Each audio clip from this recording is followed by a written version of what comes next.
नमस्कार, मी शीतल किचनमध्ये आपलं स्वागत आहे.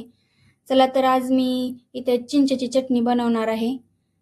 त्यासाठी 1 वाटी मी चिंच घेतलेली आहे. ही थोडी भिजत घातली होती मी सकाळी. असं काही नाही की भिजत घालावीच, तुम्ही घालायचं असेल तर घालू शकता, नाहीतर आपली साधी चिंच घ्यायची फोडलेली. इथं मी 1 कुकरचं भांडं घेतलेलं आहे. त्यामध्ये आपण 1 वाटी चिंच आहे, ही चिंच यामध्ये टाकून घेऊया. ज्या वाटीने आपण चिंच घेतली आहे त्याच वाटीने आपण इथं गूळ पण टाकणार आहोत. वाटी भरून गूळ लागते, म्हणजे गूळ टाकून घेऊया.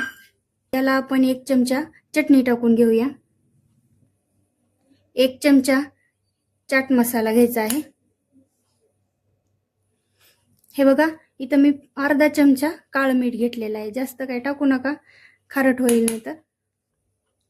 हे बघा, इथं मी कुकर ठेवलेला आहे गॅसवरती. त्यामध्ये एक ग्लास पाणी टाकलेलं आहे आणि हे स्टँड ठेवून घेतलेलं आहे. आता या स्टँडवरती आपण हे कुकरचं भांडं ठेवूया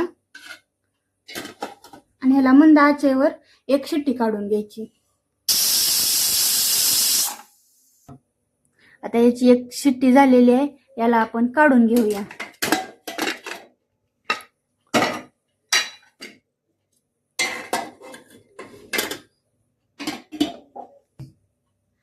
हे बघा, आता ह्याला आपल्या मॅशरनं आपण याला मॅश करून घेऊया. हे एकदम उपयुक्त आणि घरगुती असल्यामुळे ह्याचा काही जास्त खर्च नाही, काही नाही. एकदम छान अशी चटणी तयार होती आपली. तुम्ही अवश्य करून पहा घरी. याचा कुठलीच वस्तू वाया जात नाही. हे आपण पाणीपुरीला चटणी वापरू शकतो, भेळला, चाट मसाला करायला,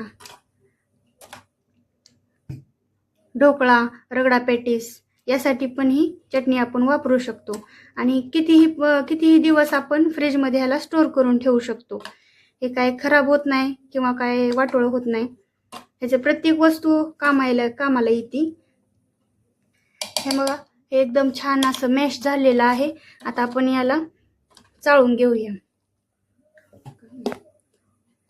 मी आधी चिंच भिजवून का घेतली, कारण असं त्याचं काहीच असं त्याला राहत नाही चिंचेला, त्यामुळे मी चिंच भिजवून घेतलेली होती. आता या चाळणीमधून आपण याला असं गाळून घेऊया.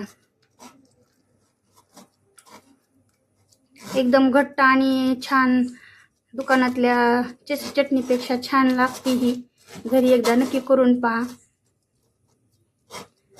आणि या चिंचचा चोथाही राहिलेला, हे सुद्धा वायाला जात नाही. आपल्या पितळाची भांडी, देवाची भांडी याला आपण घासायला उपयुक्त करू शकतो. उपयोगी त्याच्यानं खूप छान निघतात पितळाची भांडी. म्हणून म्हणते पुन्हा पुन्हा एकदा चटणी ही करून पहा. हे बघा, मस्त अशी दाटसर आपली चटणी झालेली आहे.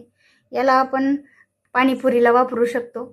छान अशी झाले. यामध्ये तुम्ही खजूर पण टाकू शकता. रेसिपी आवडल्यास कमेंट करून नक्की कळवा. चॅनलला लाईक, शेअर, सबस्क्राईब करायला विसरू नका.